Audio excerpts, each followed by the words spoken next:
Well, 14 games into Chalk Talk this season, it's getting more and more difficult to choose one. You know, over the last few years, it's been trying to find one play, and now it is out of these 10 or 12 plays, and this team's scoring at a record pace and some of the best we've ever seen in the NFL with back-to-back 50-point games.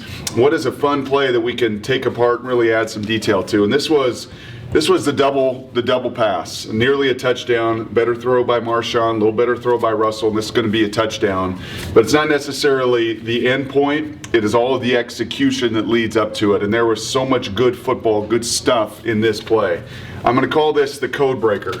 And for all of you that are giving Darrell Bevell and Tom Cable, and especially Darrell Bevell, no one's giving Cable grief because of the way they're running the ball. But if you're one of those guys that's going to give Darrell Bevell some issues and have some problems with him and give him some grief on some Mondays after some of the tough losses, then you better give him his praise, because what he and Tom Cable and that whole offensive system are doing really well is breaking tendencies, breaking codes. And you'll see very clearly, watch this play from the very beginning, and I want you to keep an eye on Mario Williams. This is where you're going to see the real football in this play. This is their DN. He's number 94, veteran player, signed to a mega deal, smart football player.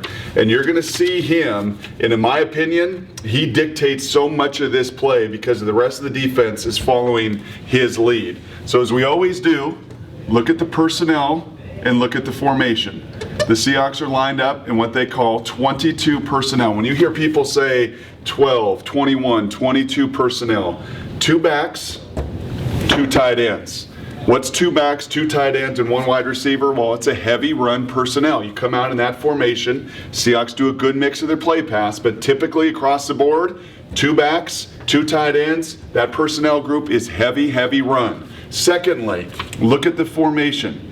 Okay, Golden Tate is in a very tight split.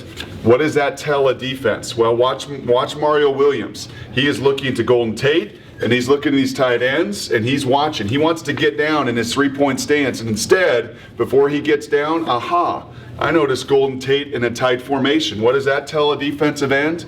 It tells him toss crack. A lot of teams will run toss crack, get the receiver to come out, you get good numbers to try to get out on that edge. So Mario Williams keeps an eye on him, and then he also watches Anthony McCoy come in motion.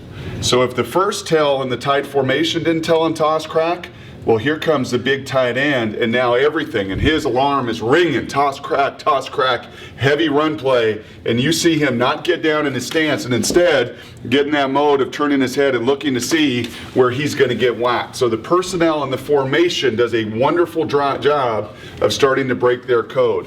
Secondly, Golden Tate, former center fielder at Notre Dame, great baseball player. The hardest thing on this play is to be patient. 9 out of 10 times, if this play doesn't work, it's because this receiver gives it away. And instead, Golden Tate comes down, and you'll see him swim this weak side linebacker just perfectly.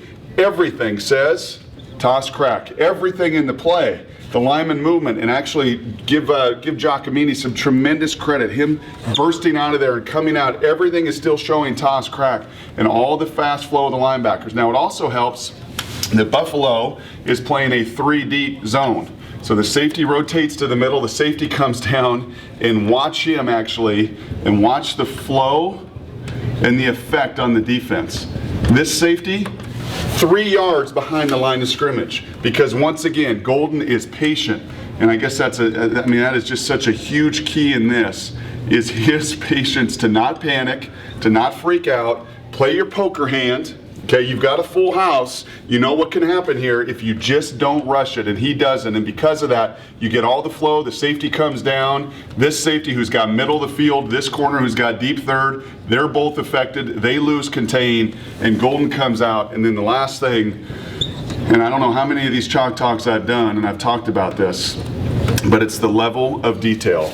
The fact that this quarterback on every single play carries out all of his play fakes at full speed, and everything to that defense says, I don't know what he's doing. He's not taking a play off. He could toss it, he could chill, he could relax on these play fakes, he could not finish his assignment, but instead, because everything is always full speed and he's all out, well, he tosses it, Marshawn comes out, and he bursts full speed to get to his landmark, and that isn't a tell to this guy, and he's not all of a sudden turning and running, because that looks the same to this defense on every play. Marshawn tosses it back.